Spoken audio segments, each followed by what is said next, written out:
Vsaka občina bi najbrž z veseljem sprejela tako veliko podjetje, kot je Magna. Po prvi fazi, za katero je Magna že plačala komunalni prispevek v vrednosti nekaj več kot 588 tisoč evrov, bodo gradili naprej in investirali dalje. Komunalni prispevek pa bo Magna morala plačati za vsako naslednjo gradnjo.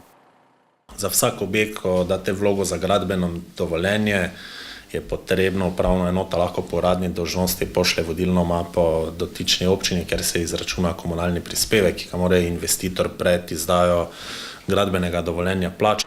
Na občini se zavedajo pomena zajetnega zneska, hkrati pa tudi tega, da če bi Magna gradila denimo v Slovenski Bistrici, bi komunalnega prispevka tam plačala več. Prednost nižjega komunalnega prispevka v primerjavi z ostalimi imajo tudi v občini Šentilj.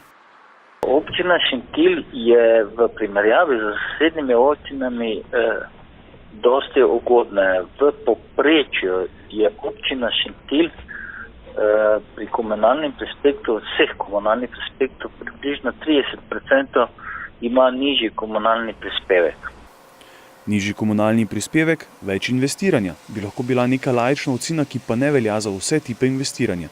Pri nekaterih tipih se to pozna bolj, pri drugih manj. Za poslovno oziroma industrijsko dejavnost je zagotovo to odločujočega pomena, dočim pa pri stanovanjskem delu pa nima nobenega vpliva.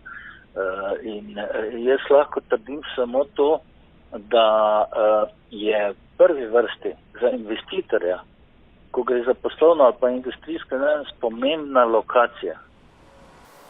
V primeru Magne je bila prav lokacija, bližina avtoceste, Gradca, tudi neposredna bližina letališča, tista, ki je morda celo pretehtala ugodnosti, ki jih prinaša nižji komunalni prispevek. In investitor si pripravljen in lokacija malo več plačati kot pa. Žal je v občini Šentilj je tako, da smo na izredno dobri lokaciji, nimamo pa prave industrijske ali poslovne cone, saj zaenkrat še ne, ker se želijo, da to tikov po avtocesti.